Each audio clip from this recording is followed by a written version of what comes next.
And welcome back to this Dialogue Web Extra. I'm Marcia Franklin, and we have been talking about the need to get more children, actually people in general, outside.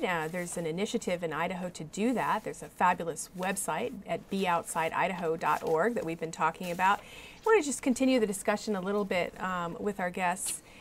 Dick Jordan, part of what we're seeing is a true health hazard. Yes. From not getting outdoors. Obesity has just skyrocketed. I believe it's 3 times higher than it was, a couple decades ago, or maybe even less than that. It's just skyrocketed.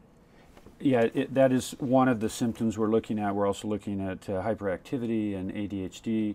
There's a litany of symptoms that indicate that people need to get outside. I mean, we're looking at 40 hours per week that the average American spends on interactive computer games and that type of thing. That's a tremendous amount of time. 44 hours per week. It's ridiculous. Megan, tell folks a little bit about the Idaho Children in Nature Network. We talked about it on the larger program, but more about why it was formed. What was the need? And no additional money went to this effort. This was an effort of everyone to kind of kludge time together on their own to make this happen. Yeah, it was pretty amazing. I think what happened is there was a core group of people who realized that not only did adults have a problem with their physical, mental, and emotional health, but so did children. And so there was a group of people in Idaho that said, this will not happen in Idaho. We will do whatever we can to move forward. We'll join together, even if there's no line item funding from the state or anybody else. And so it was a group, it was a coalition originally of state and federal and city agencies. We ended up with health organizations coming in. We ended up with educators such as you, Dick. We ended up with just an amazing coalition that moved forward, that said, we will do this. We will increase public awareness. And so basically that's what we've done, and we're still working pretty hard at it. And where does Idaho fit? I mean, are we considered a leader because of this initiative and what we're doing, even though there's no money attached to it yet? Idaho is leading, which is amazing. We have, I think right now there are 5 states nationwide that do have initiatives. Montana's in the middle of getting theirs up and running. We have one of our Idaho Children in Nature Network members right now up in Alaska, because Alaska is getting ready to form an initiative, and they're looking to Idaho to figure out how to do that. I was in Oregon a month ago helping Oregon figure out how they can do that.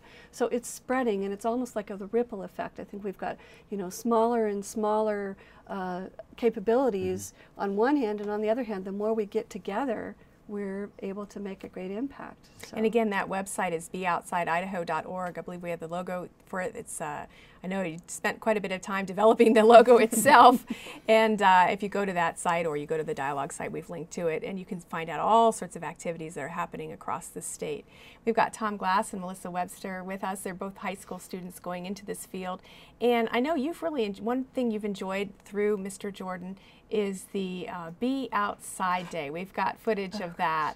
And that was where you helped mentor elementary school students for a day and introduce them to activities they can do in the outdoors. What do you like about the mentoring? That's right. So Outside Day was fun with 150 sixth graders. It was a crazy day, but totally worth it. Everyone had a lot of fun. And I think there's a really important connection between appreciation and stewardship, where, I mean, adults could talk to them all day about how this is important, and they'll just, talk about math class is the same thing, to them. But to have high schoolers closer to their own age, someone they look up to a lot more, talking about this is what I like and check this out, and they just get more excited about it. You can see here this young lady is getting some water, so she's going to do a water sample, learn how to do a water sample of the Boise River. I've seen you interacting with elementary school kids as well, and you seem to really enjoy that mentorship aspect. Yeah, I do. I've just been discovering it this past year, really, but I really have a great time whenever I'm around kids this elementary school kind of age. I feel that they really respond well to me as a high schooler, because they can see that maybe they have brothers or sisters who are my age. They can really connect to that, and they can see that it's not too far off, and that soon they'll be in my shoes and they might be able to do something like this too. And this is a real dream of yours, isn't it? This cross-generational approach and handing the torch, so to speak. You organized this Be Outside Day. I did, and it's been a kind of a lifelong passion. My tree organization I started in Jerome, like Matt mentioned, back in 1990.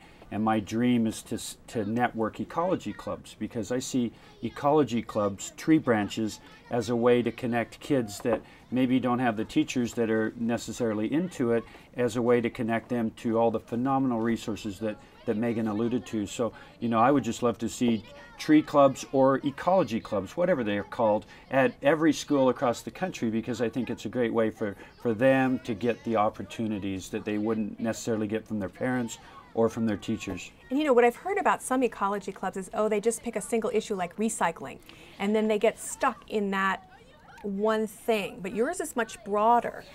Well, and the idea is to get them out and to do fun things. We're going rafting here in mid-May because of the leadership that these guys put out.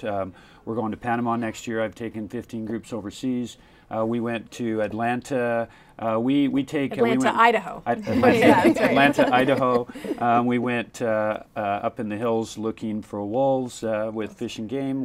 We've just had a lot of fun, and the idea is just get out there and not necessarily be super structured, but just get out there and meet people that make a living in the outdoors. And Dick, if somebody's listening who wants to set up a tree club or an ecology club at their school, how could they get in touch with you? I know we've linked your tree site to the Dialogue website. They could go to treetrunk.org and get a hold of me there, or outsideday.org. They could call me at school, 208-854-6280. So He's serious. yeah, he is serious. It's a passion. And Megan, as we wrap up, what do you find the most exciting about this? Because you've put a lot of time and effort into this network and into gathering all of the, you know, it's kind of herding cats or whatever, the federal and state and non-governmental agencies into this effort. What makes it worthwhile for you? Well, I think the bottom line is these two. I mean, when you look at the faces of young people and you know that these people are going to be leading us, you are our future. And so that, I think, is what makes it all worthwhile. It's worth every bit of effort. So. Well, Richard Liu says that without that connection to the outdoors, there will be no future conservation leaders, that they will be studying this issue just from a briefcase, but they won't. You know, interesting point. Liu enjoyed going with his family when he was a kid in Missouri, trying to rescue box turtles in the spring that would be hit by the cars. And I think of my son Isaac, who loves to collect frogs for the same reason, just to catch them and feel them. And I think that every kid should have that opportunity to touch a turtle, to touch a frog, to have that hands-on connection. That's something you cannot put a price tag on.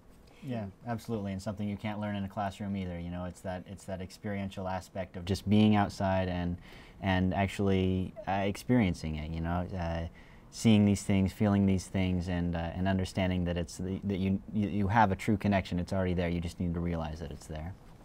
Well, I want to thank all of you for staying after the program for this Web Extra. Good luck to both of you. I'm sure that you will have great jobs in the environmental field, and it will inspire many other people. You have been listening to a Web Extra for Dialogue. I'm Marcia Franklin. Thanks for tuning in.